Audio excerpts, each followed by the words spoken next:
Hi there, thank you for clicking into this video to watch it. My name is Ezinne, but of course you can call me Zinny. If this is your first time of stopping by my YouTube channel or seeing my face on YouTube, you are definitely welcome. If this is not your first time, you have my heart. In today's video, we're going to be talking about an aspect of our faith, especially if you're a Christian. But I mean, even if you're not a Christian, I'm sure you can somehow, find it relatable and get it to fit into whatever religion that you belong to. But this video, first of all, you guys, was inspired by Evelyn Ambrose, one of her latest video. I think that should be the last video on her channel, or the last two videos on her YouTube channel, as at the time I'm filming this video, where she shared her story on how she lost her prayer life. And on that video, she also shared with us some secrets, some things that she did in order to regain her prayer life back. I'm going to leave a link to that video in the description box, so as soon as you're done watching this one, you want to head over to her channel to watch it. And please tell her that you're coming from Zinny's channel and give her all the love and support that she needs on that video, okay, you guys? So when I watched her share her story about that video, it kind of resonated a lot with me because of a particular incident that happened in my life between the year 2012 to 2014, 15, right just before I graduated out of school. I was in a hollow. Okay, at that point in my life, I was in a very deep hollow spiritually. I lost my prayer life as well entirely. Lost the zeal to read the Bible, to pray. I didn't even want to see the Bible with my two eyes. Like, I literally hid all the Bibles I could find in my house out of sight so that I don't have to see them with my two eyes. I stopped attending church meetings in school. I stopped doing anything that had to do with religious activity, and then I was ready to go fully into other activities that were not church wise, like doing other campaigns, doing a lot of crazy things in school, okay, you guys? And that is why this particular video resonated with me. And this is me telling you guys, first of all, that if you're at this place where you think that you do not have a prayer life, or you used to have a prayer life, I mean, what your prayer life is right now is not what it used to be years back, last year, 2 years ago, 4 years ago, and you wish you could have that kind of zeal or even more right now and you do not have it, then trust me, you're watching the right video.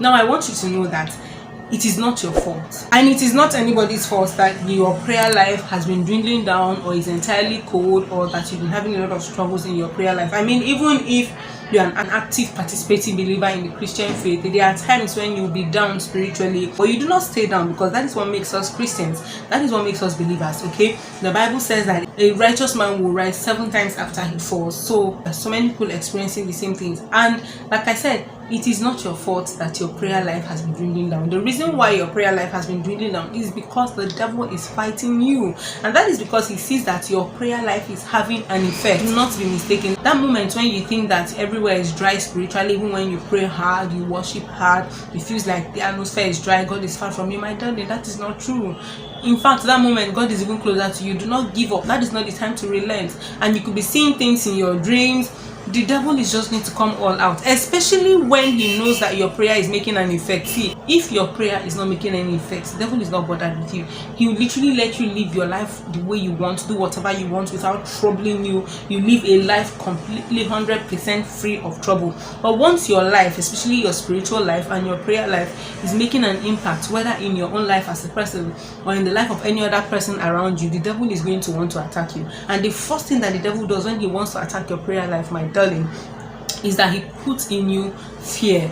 Now, fear is not a bad thing, and fear is also a bad thing. He puts in you that kind of fear that makes you, begin to doubt the prayers you're making, that begins to make you to doubt the good dreams or revelations that God has shown you directly or has spoken to you through other people, maybe your friends, your prophets, or people who have been praying for you. You begin to have this fear of uncertainty. Fear in all ramifications begin to envelop you. Even begins to project nightmares to you that make you begin to doubt, and you begin to wonder, what is the correlation? Why am I having this kind of terrible dreams after having this kind of prayers that I just did or that I've been doing, and with the amount of the presence of God that I felt while I was making those prayers? My darling, again, that is the reason why you're experiencing those things. It means you have hit something in the realm of the spirit. You have broken through a wall. You have broken through a barricade. So the devil is going to fill your life with fear, and the moment you begin to give into that fear,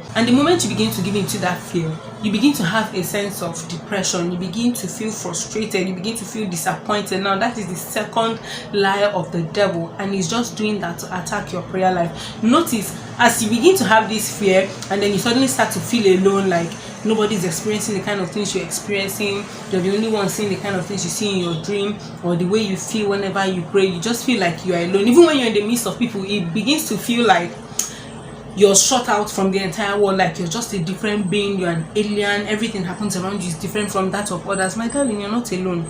Stop allowing the devil tell you that you're alone. When you begin to have that feeling of being alone, you begin to unconsciously or subconsciously withdraw yourself away from people, and actually manifesting that fear or that demonic feeling that the devil is putting into you. And as a result of that, you become tired of everything. When I say tired of everything, you start becoming tired of life. And of course, you know that is what depression does. You become tired of praying, you become tired of fasting, you become tired of reading your Bible, you become tired of going to church, you become tired of hearing anything, messages, or having conversations that have to do with Christ or Christianity or going to church or having faith. You do not want any of that, because I've been there, done that. I don't want to have any of that. Okay, I'm sharing this with you guys because I'm sure that there's someone out there who can also relate. These were the things I experienced. Okay, in each of these steps, you guys, I noticed that my prayer life began to dwindle, my prayer life began to fall, my prayer life began to drop, and I still did not understand why all of that was going on. I judged it to the spiritual experiences I had had in the past, and I was not making any effort on my own. Okay, I was willing to let go of everything I had believed in. I was willing to let go of the God that I had grown to know, to love, to honor, to reverence. I just felt down, I felt alone, I felt like even God was not even there for me. Okay, and I became tired of life. You guys, I think that was about the second or third time that I tried to take my life myself. I went into a very terrible state of depression, and that was because my prayer life was low. I was no longer praying, you guys. At that time, I started fighting or quarreling at home. If they call me for morning devotion, I'll be dozing off. I'll put earpiece in my ear, increase music, or increase something just to make sure that I don't hear them calling me. So when they tell me, we were calling you for morning devotion, you did not come out, what happened? I'll tell them, oh, I didn't hear you, I had earpiece in my ear and I was listening to something, I didn't realize, and I didn't know the time had gone. And then in all of this, you just begin to notice that at this point, you can no longer pray. Even when you eventually find the courage to pray, the strength to pray is no longer there.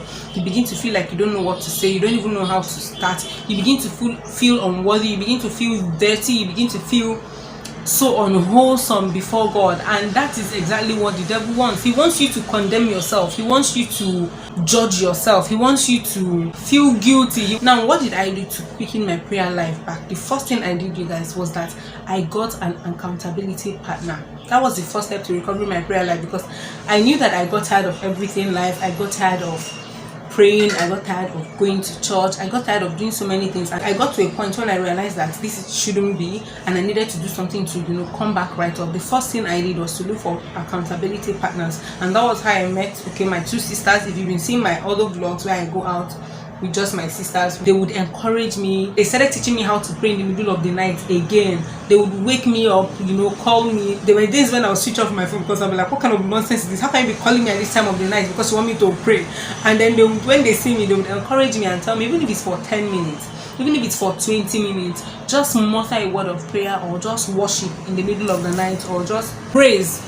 You don't even have to sing it with your mouth, okay? You can just play a gospel song on your phone and sing along, or dance to whatever it is the praise leader is saying on your phone or is singing on your phone. Sometimes they will call me and ask us to go together to pray. We'll sit together, hold our hands and pray. We'll visit each other's homes and sit together once in a while to pray. And you guys, it gingered up my prayer life. There's something about finding yourself as a Christian, whether in the aspect of praying or prosperity or finance or career or ministry.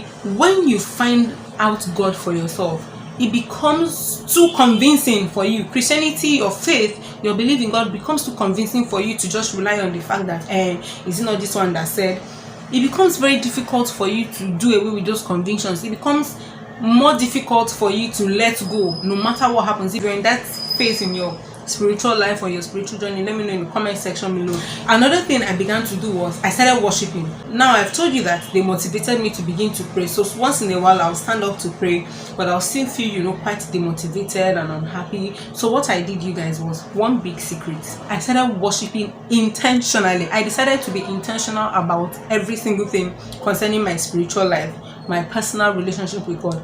I could literally be in the house and I'll play a praise song okay, especially all these long ones, even if it's in my local language in Igbo. I would play this, watch these praise songs, and I would dance. I would just dance and dance and dance. Sometimes in the middle of the dancing, after an hour, 2 hours, I would realize that I was suddenly speaking in tongues again. I started becoming revitalized, and then sometimes I would just put worship songs and just sing along to the songs, the ones that I know. The ones I did not understand the lyrics yet or did not know the lyrics yet, I would just try to, connect to whatever the singer was saying. And this thing where they say deep calls unto deep. The deep within me started to call onto the deep within God, and it came alive. And just like that, my spiritual life was revitalized. And before you know it, it did take time. I'm going to tell you guys, I'm not even going to paint it, okay? After 6 months of trials and error, falling back, standing up, I started having the zeal or the urge to want to read the Bible again. I started wanting to read, even if it was one verse a day. I will just open my Bible. I'll read Matthew chapter 5 verse 6. Once I read that one, I'll close the Bible. And what I would also do to extend my study time then was, if I read, for example, Matthew 5 verse 6 in King James, I would read it in another translation. I'll read it in like 2, 3, 4 translations. And that was why I decided to go ahead and get the U version Bible, which is so amazing, by the way. You guys, you should totally get it if you have not. It is free on your app store. Go and download it on Google Play Store, on the iOS store. You need to download it. It is very important for your spiritual life. So I would read that one verse in different translations, and over time I would want to read like 4 or 5 verses. Over time I grew to wanting to read in one chapter, and then confidently, you guys, sometime last year I decided to try to read the whole of my Bible chronologically. And of course, thanks to you, Version, for suggesting it to me.